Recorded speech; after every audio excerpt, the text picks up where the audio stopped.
In this video, we are adding, subtracting, multiplying and dividing integers.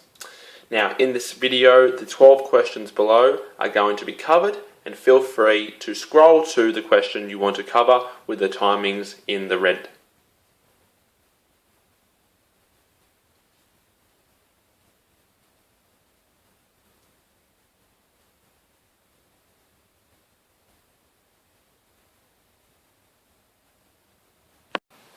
In this video, we're going to add integers. So here we have 26 plus 17. Now, as you can see, they're both two-digit numbers. So we have 26 and 17. So the 6 in the top number is going to be in the ones, and the 2 is the 10. So we have 20, so 2 tens, and 6 ones.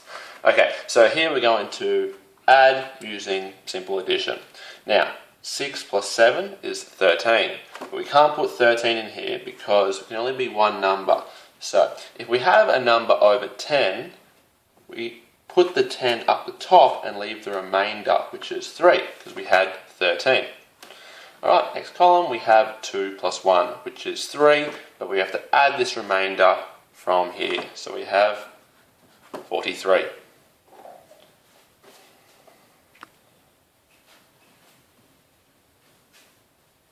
Okay, this is question 2.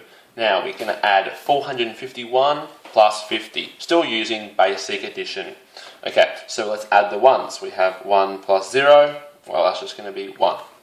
Okay, 5 plus 5, well we have 10. Okay, so 10, remember there's that law, we can't be more than just one number, so we can't put 10 in here. So the remainder is 0 and the 1 up there, because 1 and the 0 is 10. Okay, now 4 plus, nothing here, so we can just assume that's a 0. So 4 plus 0 is 4, but we have to add that one remainder. So it's going to be 501, and there's our answer. Okay, up to question 3. Now we're going to add 983 plus 245. So here they're both three-digit numbers now. So again, same principle, we add the ones, add the tens, and add the hundreds in their columns. Okay, so 3 plus 5 is 8. Now 8 plus 4 is 12. Remember, we can't have that number over 9. It can only have one number in this spot here. So we're going to put the 2 from 12 and the 10 up there. So we have a 2 and remainder up the top, which is signifies our 10. Alright, so we have 9 plus 2, which is 11. And plus our remainder from the last column, which is going to be 12. So our answer is 1,228. Question 4. Now we have 43 minus 21. So we're going to have to use subtraction of integers here. Okay, so similar to addition, we're just going to work with the ones and work with the tens and see what we get. So now it's 3 minus 1. So 3 minus 1 is 2. Happy? And 4 minus 2 is 2. So our answer is 22. Okay, question 5. We have 251 minus 35. So this is a little bit different to question 4 here, and I'll show you why in the ones column, because we're going to go 1 minus 5. Now we can't go 1 minus 5 because we can't put minus 4, which is our answer, in here. So what we're going to have to do here is we're going to have to borrow a 10 from this column. Okay, so let's see what I do here. At the moment, 1 minus 5 won't work. So we have 5 tens here. Let's cancel this out and make it 4 tens. Now what we actually did then is we took 10 away from the top number. We can't just do that though. So let's just add the 10 to this number here. Now 1 plus 10 is going to give us 11. So now, because we have an 11 here, we can go 11 minus 5 to get this number here. Now 11 minus 5 is 6. Now we have to still use the 4 because we took a 10 away before. Okay, so 4 minus 3 will be 1. And 2 minus, well, there's 0 here because this number has no hundreds column. So 2 minus 0 will be 2. So there is our answer, 216. Question 6. Now we have a big subtraction question here. Okay, so we're going to have 14,072 minus 328. Okay, even though there's a big numbers here, we can just still use the same subtraction laws for integers as we have been doing in the previous questions. Okay, so first, let's go with the ones. 2 minus 8. Well, that's going to be 2 minus 8 is minus 6. Now, we can't put minus 6 here, just like in the last question. So, we're going to have to borrow 10 from the tens column. So, cross this out. Now, make it a 6. But because we took 10 away, you can add a little 10 to this number here. Now, that turns into 12. So, 12 minus 8, well, that's going to be 4. New beauty. Okay, now 6 minus 2 is 4. Now 0 minus 3, again we can't have minus 3 here, so similar thing to what we did here, we need to borrow from this column. Minus it by 1, plus 10, because this from here to here it moved 10 units. Right? So now we have 0 plus 10, which is 10. 10 minus 3, 7. 3 minus, well, it has no thousands column in this one, so it's just going to be 3 minus 0, 3, and 1 minus 0, 1. So there is our answer, 13,744. Okay, in question 7, we're going to multiply two integers. Now, this is the first time we've multiplied two numbers, so let's see how we can do this. Now, this is how you multiply two integers. At the moment, we have 35 times 4. So, let's work with this first column here. Let's go 4 times 5. Now, 4 times 5 is 20, right? But we can't put 20 in this column because like when we were adding and subtracting, it can only be one number. So what was that remainder left if we want to have a carryover in the tens column? Okay, so it's going to be 0. And there's going to be 2 tens. So we put the 2 tens up here in the tens column. Okay, now here we go 4 times 3. 4 times 3 is 12. Now, before we finish it off, we still have that 2 remainder, so you've got to add 2 to 12. So, 14. And after you put the 14 there, our answer is 140. Okay, question 8. We're going to multiply 294 by 13. Now, similar to question 7, let's just use the multiplying techniques of integers. So let's work with the first number on the bottom line here. So 3 times 4 is 12, right? But we can't have two numbers here like 12. We can only have one number and the tens remainder. So what is the remainder when we have 12? Well, it's 2. And then we have that 1 in the tens column. So we can put the 1 up here. So now 3 times 9. So 3 times 9 is going to be 27. Now 27, but we have to add this 1 here, will be 28. Now again, we can't put two numbers, so what was the remainder? It's 8. And the 2, because of 28, will get taken over to the next number. And finally, to finish off, because this is the last multiplier in this number here, 3 times 2 is 6, add the 2 is 8. So that's the top line of this so far. We haven't quite finished, we're about halfway. We have to work with this number now, 1. But before we get to it, we need to always put a 0 here when we start with this second number.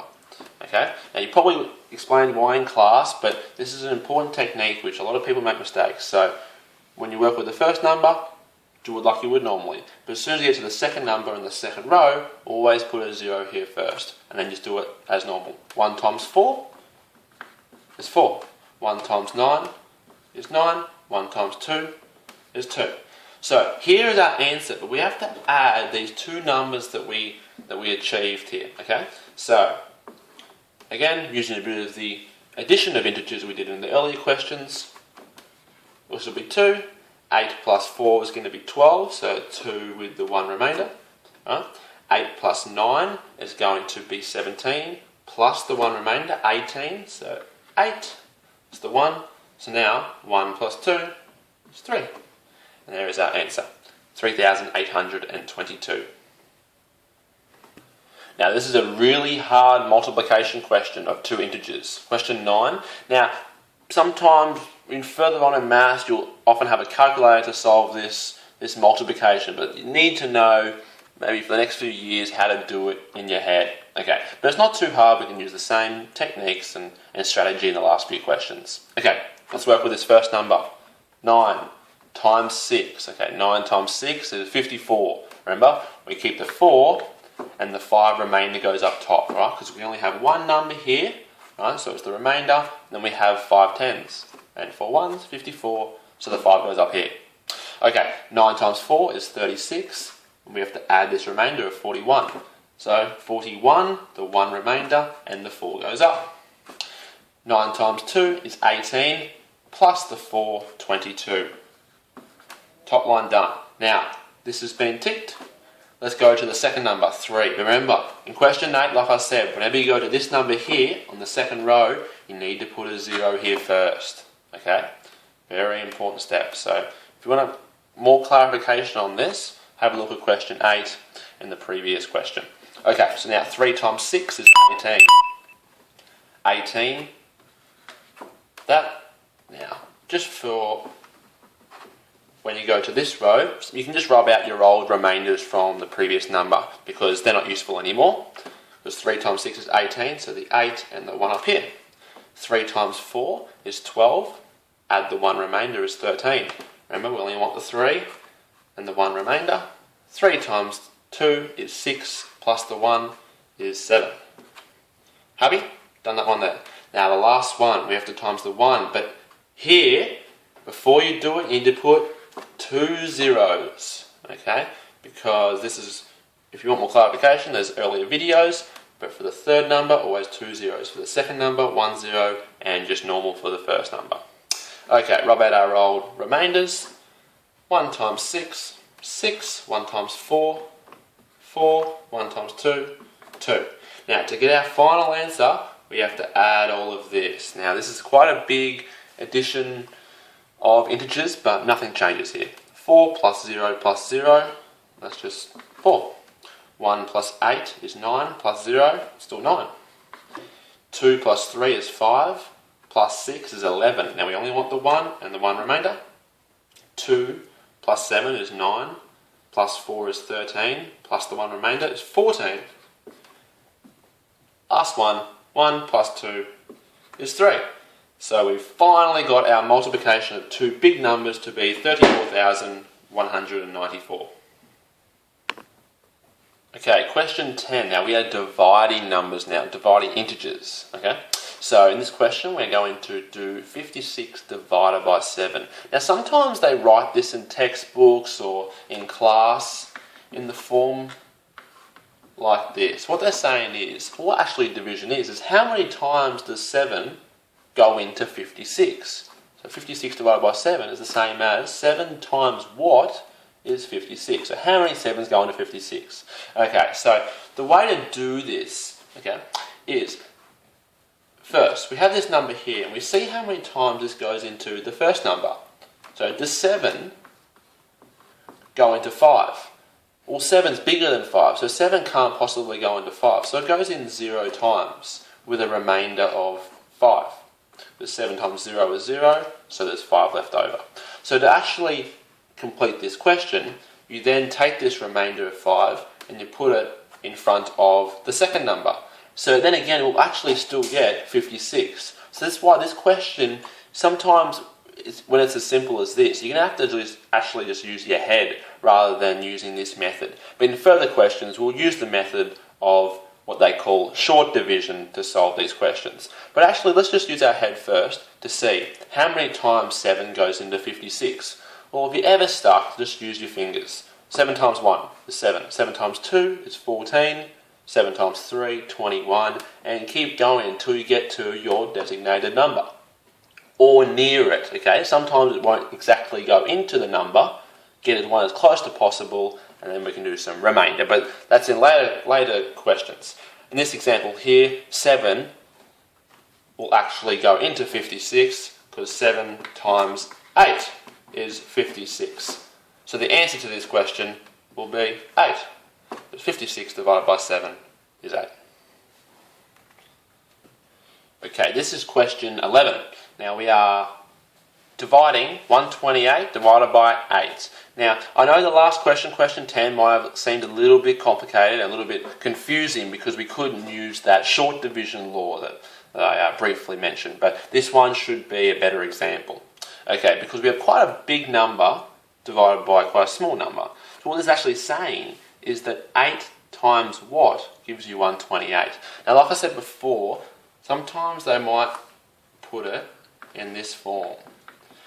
Because this, I think, better represents, it's 8 times what will give you 128. So let's use the short division rule, which I briefly discussed in question 10. Okay, I'll make this a little bit bigger.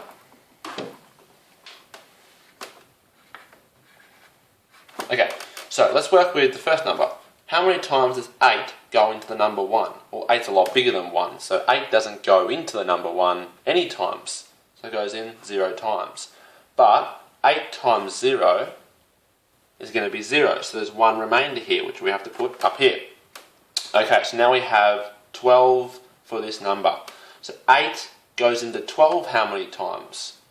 Well, 8 times 1 will be 8, but 8 times 2 is 16. So it definitely doesn't go in twice, because that will be over 12. So it only goes in once, but 8 times 1 is 8, which is 4 less than 12, so there must be a remainder of 4. We can put that 4 up here. So now we can go 8 into 48. Now you might need to use your hands, or 8 times 1, 8 times 2, 8 times 3, 8 times 4. 8 times 6 equals 48. So 6 up here. Now this is actually our answer. We can forget the 0 before the number, so our answer is actually 16 times 8 will be 128, or 128 divided by 8 will give you 16. And question 12, we have another division of integer question. So we're actually doing 207 divided by 15. Now I wrote it straight away in the short division form because that's what sometimes the hard questions they'll give in your textbook. But just in case you want to see what it looks like on the old form,